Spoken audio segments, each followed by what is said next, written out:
during the Korean era conflict, and it is our hope that the information, the attitudes, the feelings of the veterans that we interview and take an oral history of will be of some help and some benefit to those future generations, and be a source of comfort to the relatives of those veterans who pass on, so that they will know what the went through to preserve our way of life, our freedom, and the security of the United States of America. So here we go with the oral history of veteran Charles V. Kasparian.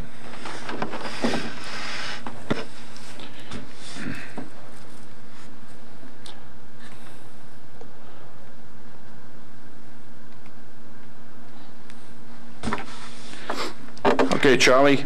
Yes. Give us your full name. Charlie V. Kasparian.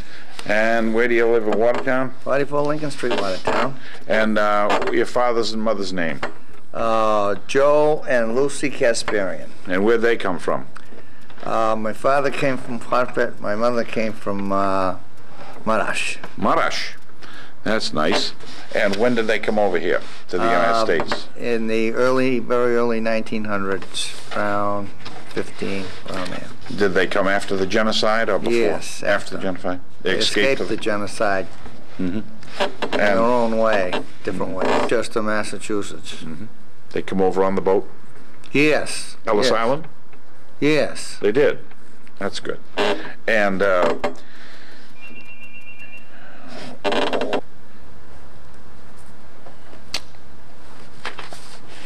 so your mother and father came over on the boat?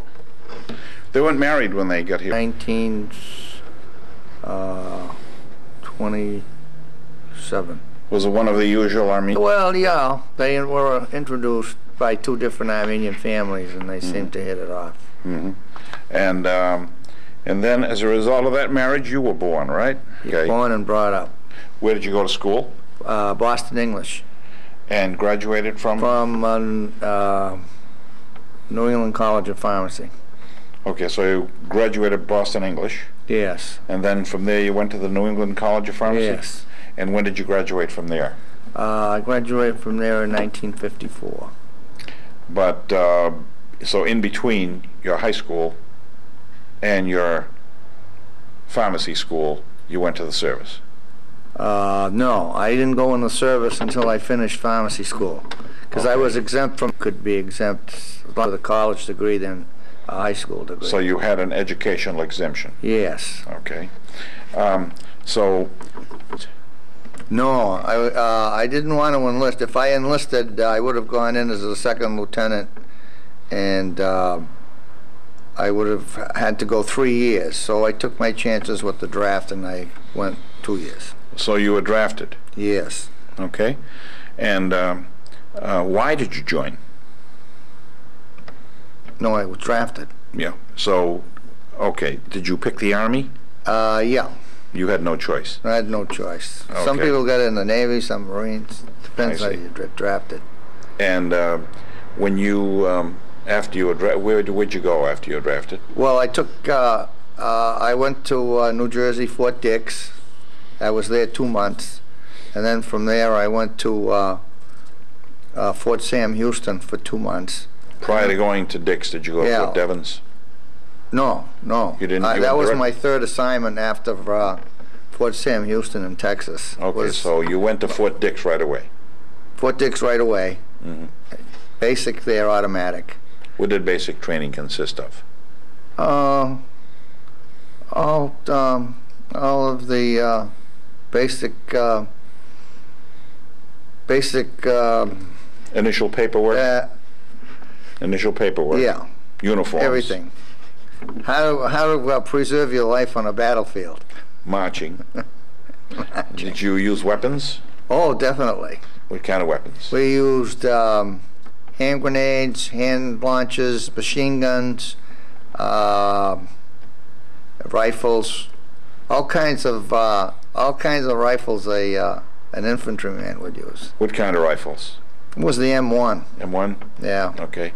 And you learned how. They wouldn't let you finish basic unless you were eligible or got the badge, whatever it was that we had to pass. Did you qualify as a sharpshooter? Yes, yes. You were. I had that medal. You did. That was wonderful. All right. And after your basic at Fort, how'd you like Fort Dix? It was rude awakening from living at home in a lap of luxury. But you learn to appreciate what you had. Now, did you go to Fort Dix in summertime or wintertime? I went to Fort Dix in the wintertime.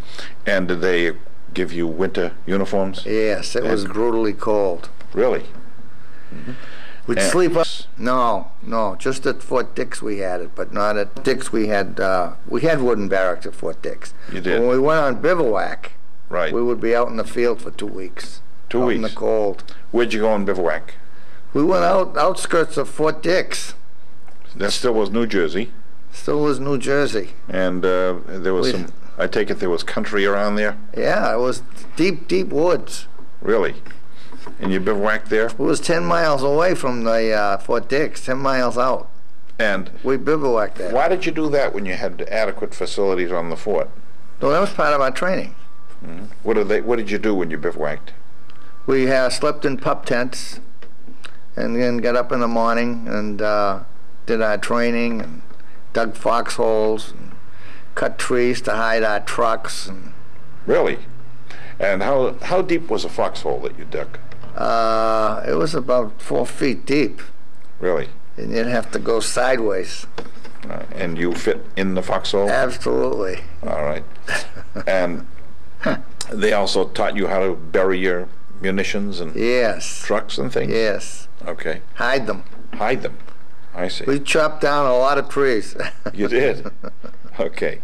So other than that, did they give you any training in any other type of school training at Fort Dix? No school training. Just the classroom consists of learning how all the firearms worked, the parts, taking them down, put them together in the dark.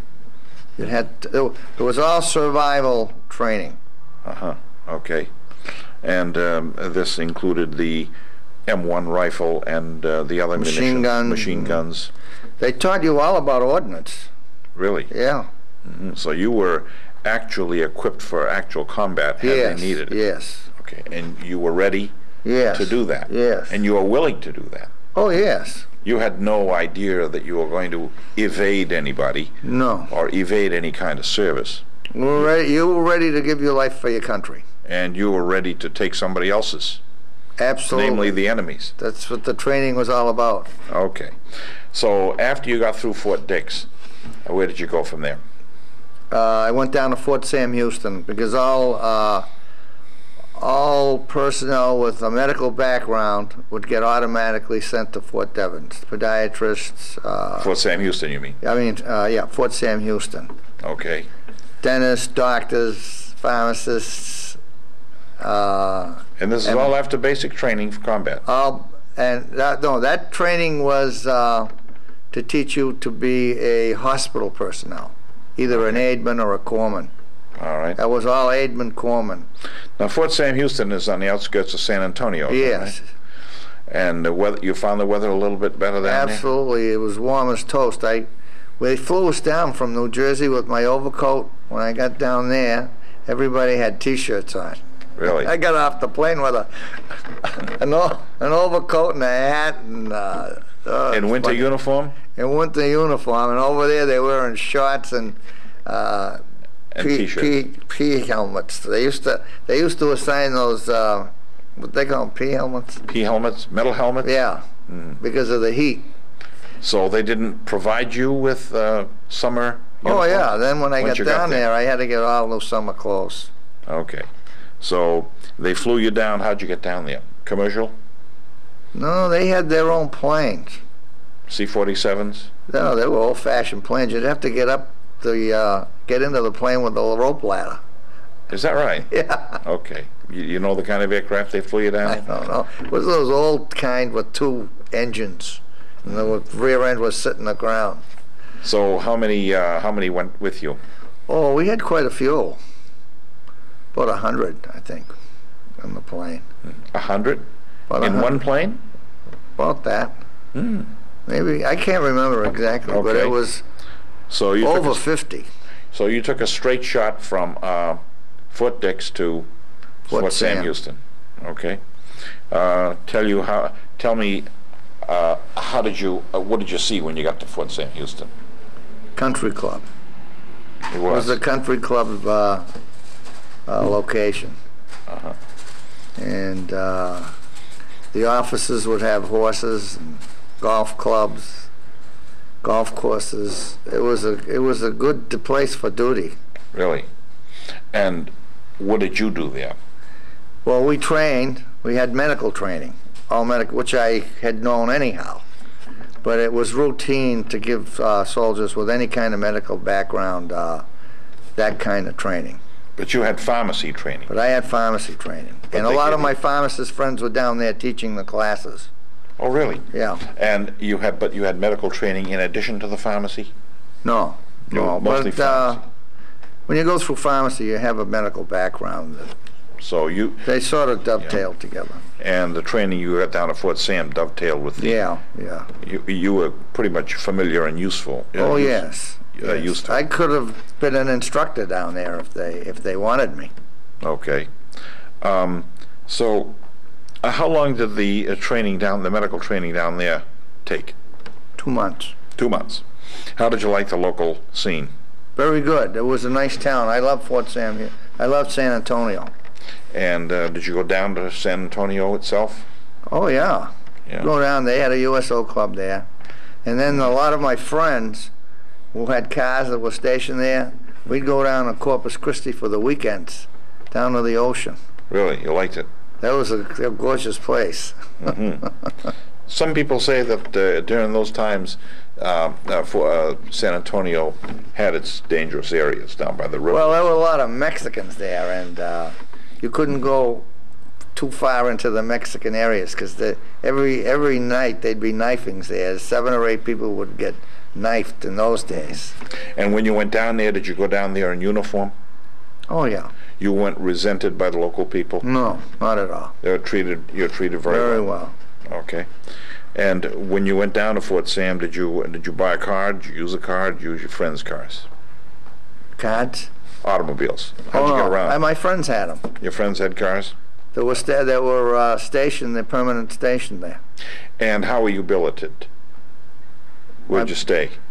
Excellent. The barracks, you had wooden barracks? Wooden barracks, but they were in perfect condition. Fans on either side? Yeah. No air yeah. conditioning? No, but if it got too hot, they would cancel classes at noontime. Uh-huh. That's how hot it used to get down there. Really? Did you have individual rooms, or did you just No, have it was one big room. one big room? Yeah, and a similar very slim barracks? similar to Fort Dix. Uh-huh. All right. So, did you appreciate the training you got there? Oh, yeah. Yeah. It was very enlightening. Yeah. There was one part of the training, we'd go to Camp Bullis, which is about 10 miles away from Fort Sam Houston, Mm-hmm. and you'd have to rough it in the desert. Okay. And then we had a program where 24 hours you'd have to be a bed patient, and 24 hours you'd have to be a nurse. Okay. So, you're saying that you like Fort Sam and you like San Antonio. Oh, yeah, that was real. What was your normal routine there? Every morning we'd get up, have our breakfast, and then go to classes. How was food? Food was good, All the food you wanted? very good. Good quality?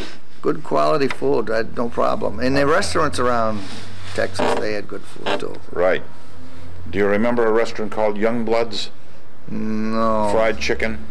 We had a fried chicken Fried chicken restaurant. place? It was round. Ah, yes. Kitchen was in the middle. Yes. And everybody would come away with spokes, and they'd have honey on the table, and when the hot rolls came out of the oven, that was heaven. Really? So you missed that? I had that, yeah. Yeah, yeah. I didn't know they can't remember Yeah, that. yeah. I think it must have been Youngblood. Yeah, it must have been Youngbloods. Yeah. Yeah. I didn't think anybody remembered that. Oh, I can't forget it. All right, so your training was helpful? Oh, very. Yeah, it was enlightening because when we went out, they would put you in bed for 24 hours. You couldn't feed yourself. You'd have to have somebody feed you, and you'd be completely bedridden. Know how to change sheets because we were trained as aidmen. See? Uh-huh. And, so you were actually trained as a medic. Yes, yes, I was trained as a So medic. anytime anybody calls medic, Right, you'd have right, to go there. Right, So, but we were aidmen or corpsmen. okay. And Basically, it's a medic. you'd go around with your helmets and Red Cross on your Right, helmets? right. Right. Yeah, we were taught to give injections on the field, and You were taught narcotics. to recognize diabetes Right, or bleeding, anything. breathing, poison break. Yep, And you learned how to give artificial respiration, CPR, Everything. all that stuff. Okay. And then after your duty at Fort Sam, where'd you go? You said you went to Camp Bullock? no, Bullis is outside of town where they train you on the field to carry stretchers. That was like a battlefield setting. Uh-huh. And you were trained to take care of people on a battlefield setting. Carry stretchers over embankments and Will they teach you how to improvise stretches out of clothing and yes, things like yes, tables, doors, and stuff like that. that? Really? Okay. So That was part of Fort Sam Houston's training. so you had a battlefield setting as well Yeah. as a good training. Yeah. And how was the feeling amongst your troops? Did they like to engage in that? Oh yeah. They didn't bitch or anything. They loved it. How did you get along with the troops? Well, I made good friends there that I was sorry to leave them behind, you know. Yeah. You get to see people from all over the country, from all South Dakota, Texas, Arkansas. Yeah, And that's, they would be just as close as friends that you have at home. yeah. Well, that seems to be the service, isn't it? You Yeah. make friends, and then when you get reassigned, you lose your friends, and lose you have your to make friends. more. Right. Yeah. People you see every day. So you got used to that. I okay. enjoyed that. So you had good civilian, good military friends. You had a good time down there. The food was good. The barracks were good, and you appreciated your education. And you also wore your sharpshooter's medal when you were there on your Absolutely. uniform. Okay. And from there, where did you go? I came back up to Fort Devens in Massachusetts. How did you get so close to home? I was pretty lucky. There was the 16th Medical Group here. There was a large medical group. We had 3 hospitals here. The 4th Field, the 29th Evac, and the 16th MASH. And quite a few of my pharmacist friends came with me here. Really? Well, they didn't all get, some of them got pharmacy assignments, others got other assignments. So you came back to Devens, Yes. and that's where you stayed for the duration of your yes. service? The hospital I was in were always on a maintenance setting, always on emergency. And on paper, we would always have to be ready to go.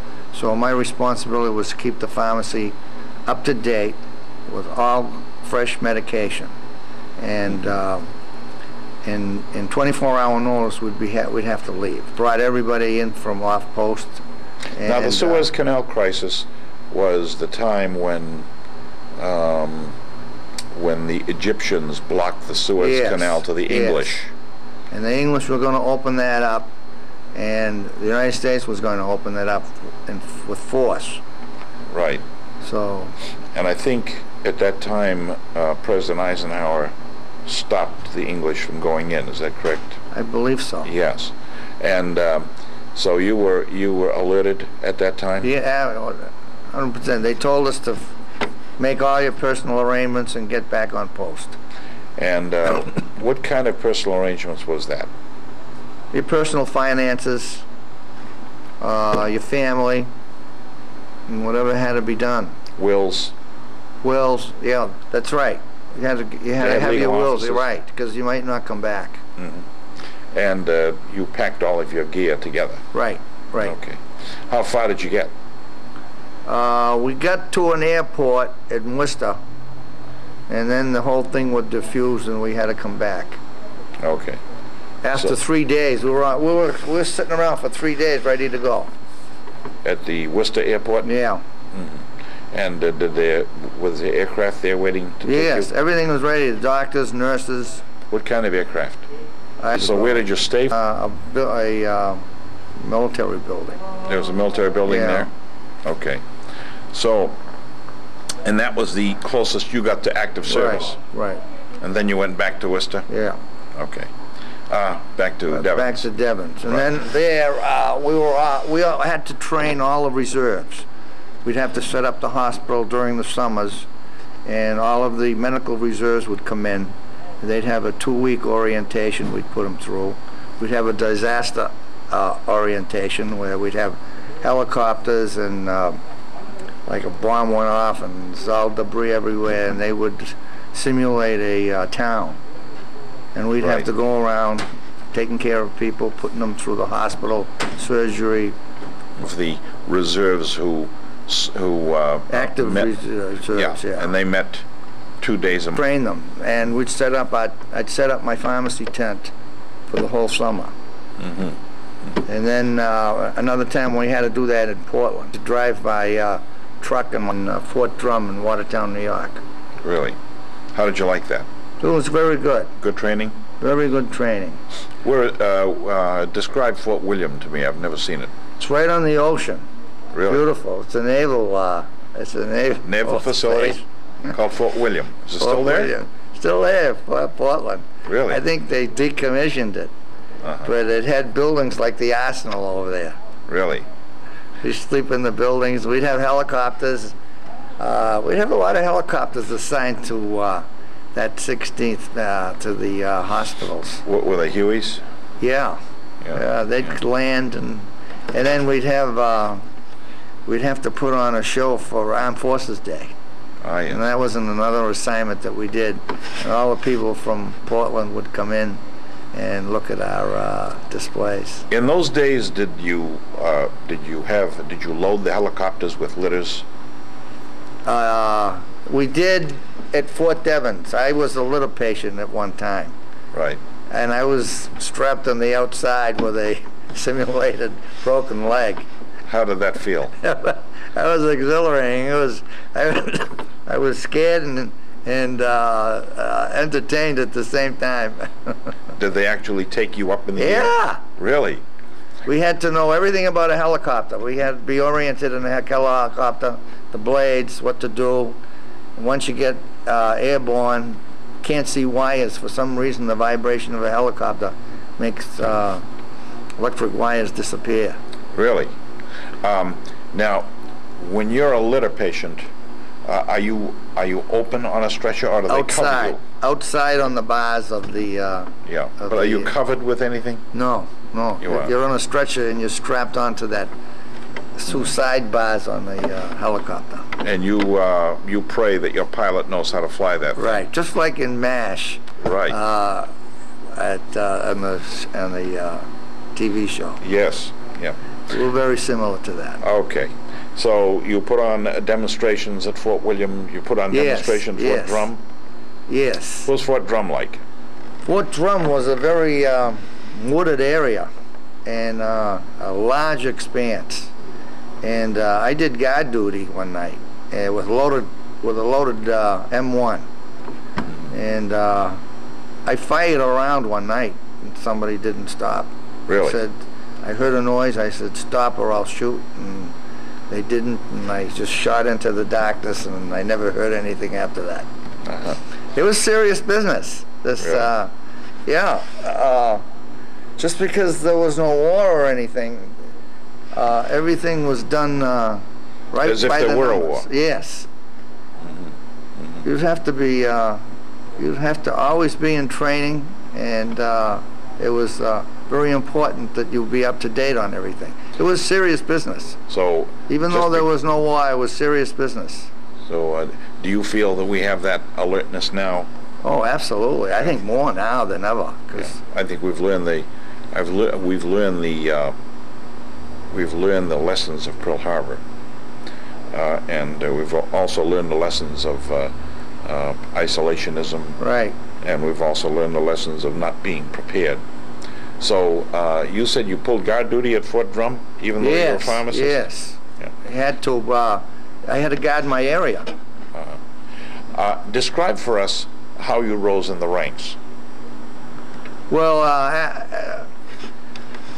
my commanding officer, we would have high honors, Right. and he appreciated that, and it would look good for everybody in our company. And Yeah. he would, every time I was ready for a rank, he would raise me up. Mm-hmm. So describe for me, if you will, describe for me how you went in as an enlisted man and ended up as a first lieutenant. I ended up as a first lieutenant on paper after I finished the service. Okay, so when you ended up in the service, you were still... I think I got up to PFC first class and then sergeant, and I forget the sergeant rank, how high that sergeant rank was. Was it 3 stripes or any more? No, it was quite a few. I think it was 3 or 4 stripes. 3 or 4. Okay. So tell us. Because they wanted to give you more rank as an incentive to re-up. Okay. So the time came for you to re-up. Yeah, and they jumped your rank. What did they tell you? They would say they would make me a full rank. I don't know, it was the second lieutenant. I think it was the second lieutenant at the time, and Okay. they'd give you a bonus at the time. Really? Did that cause anybody to re-up? Yeah, some people did. Increase in rank and a bonus? Yeah. Well, yeah. That resulted in some people re-upping? That was probably the kids that didn't have a college background would probably do that. Uh-huh. So you didn't re-up? No, I was ready to get out. I did And you were interested in coming home? Yeah, I was married. You were? Yeah, I had a 1-year-old baby at the time. When were you married in relationship to you going into the service? I got married in '53, a year before I finished college, and after I got out of school, I was drafted in '54. How did your family take it when you were drafted? How did your family feel about you going into the service? Well, there was no war on, so nobody was too concerned. But they knew you had to go? Oh, absolutely. Yeah. It was compulsory. All right. It was a draft. So when you finished your service, you wanted to come back to Watertown? Yes. Yeah. And how'd you find Watertown? Was it changed? Well, I was living here because when I got married, right, in my junior year, I moved to Watertown. Okay. And I started working in Watertown at a drugstore here. Whereabouts? Rand's Pharmacy on the corner. Okay. And so when you went to Devon's, you commuted from Watertown Yes. to Devon's every day? Yes. I lived off post. So there was no strangeness of Watertown when you came back? No. So you No. just continued your life here? Right. That was very interesting, wasn't it? Yeah. Very good. Very helpful. It's a backyard soldier. That's right. Okay. So Somebody had to do it. when you got out of the service, what did you do then? And I got a full-time job at the drugstore here in Watertown. I was a pharmacist at that store. I worked 10 years in Watertown. At Rand Pharmacy? Yeah. Okay. And was that pretty much, you practiced pretty much what you learned in school Oh, yeah. and in the service? Those days we used to make prescriptions, not like today. You even used to make the pills? We'd make pills, we'd make everything. Really? Half of it anyhow, we'd compound. Really? So did you enjoy your job? Yeah, very much. Yeah. I loved it. All right. And during that period of time, did you join Post 41? You got to be an MVet. When did you get to be an MVet? I think back in the 70s. Uh-huh. I didn't join right away. I was So- too busy bringing up kids. I didn't have time Okay. because I ended up with 3 children. How did you end up joining the AMVETS? What? All my friends were here. Who brought you in? I think it was my cousin, Gaisak Tatovian. And he brought you in? Yeah. All right. And how are your experiences here at the AMVETS? Oh, I've enjoyed it very much. When I know everybody here because I know everybody in Watertown because I worked in Watertown for 10 years. Uh-huh. So I know everybody. Yeah, it was just another home Yeah, for you to go yeah, to. right. It was like growing up in Watertown, spending 10, 12 years here. Where were the AMVETS when you first joined? Where were they located? Were they located right here in this building? I believe so. I see. Yeah. And so you've been a part of AMVETS since 1970, About that. and you've enjoyed the comradeship of your Yeah. fellow comrades. Yeah, I look forward to coming every month. Is there anybody here that served with you in the service? I think Johnny Janjingy was in the service same time as I was. We were the same age. Yeah. John just recently died. Yes, he did. And what He did he do? He was in the Navy. He was. He was assigned on a ship. Was he a pharmacist? No, no. What did he do? I don't know what he did in the service. Well, He had a Harvard degree. He went to Harvard. okay. So you certainly were in touch with your family regularly on a daily Yep. basis. Yep, but Do you recall the day that your service ended? yeah, What was it like? it was very enjoyable. I went from office to office getting signed out. And I got an honorable discharge, and my captain gave me a very nice recommendation to take with me in my civilian life. Did they feel that you were abandoning them when you signed out? No, no. They appreciated had your service? very much. I think I gave you a copy of that letter. Yes. And I used that letter. That letter got me in after I finished pharmacy school with a very big drug company. For that letter I got from the service, I wouldn't have got a job with them because it's very difficult to get a job with that company. I thought you said you had worked with Rand Pharmacy. After 10 years, I went to industry. Or with Eli Lilly? Yeah, you had to be a pharmacist to work for that company. What did you do with Eli Lilly? I was sales, selling to doctors and. You brought all the samples around. Yep. Yeah, okay. And drug information. Yes. Very important drug information. I called on teaching hospitals. How do you feel about is it impressive upon you to see the difference between the number of drugs that were available when you went in the service and the number of drugs that are available now? It's altogether different. The whole approach to patient care is more sophisticated. Really? It was simpler in the old days, the old-fashioned drugs. Is it your feeling that the doctors depend more upon drugs than actually treating patients? This without part, drugs? they go together. They go together. I Okay. mean, a doctor can't treat a patient without writing He's prescriptions. got to have drugs. Yeah, he's got to have the drug companies. Okay. Drugs. Do you recall any entertainment that you had at Fort Sam Houston or at Dick's? Were there any No. entertainers No. like Bob Hope or No, anything like that? You no. did your own entertaining.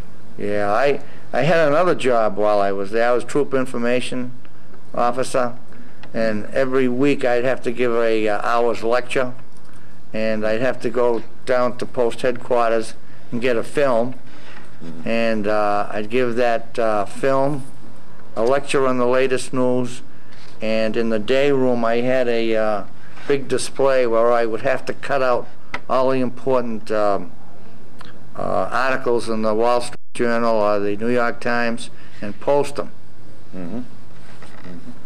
And that was compulsory. The whole post had to be at those troop information education lectures that I ran. Really? So it was reasonably strict, wasn't it? Yes, it was. Yeah. And we were always vulnerable for inspection. We had to keep everything up to date. Every day. Have you done any reunions with any of your troops? No, no. I have 3 friends that were with me in the service, though. That I see occasionally. From this area? Yes. Okay.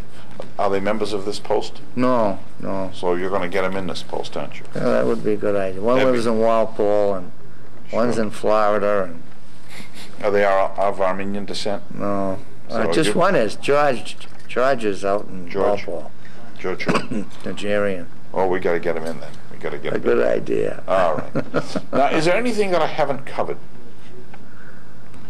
Anything you recall that I haven't covered, Charlie?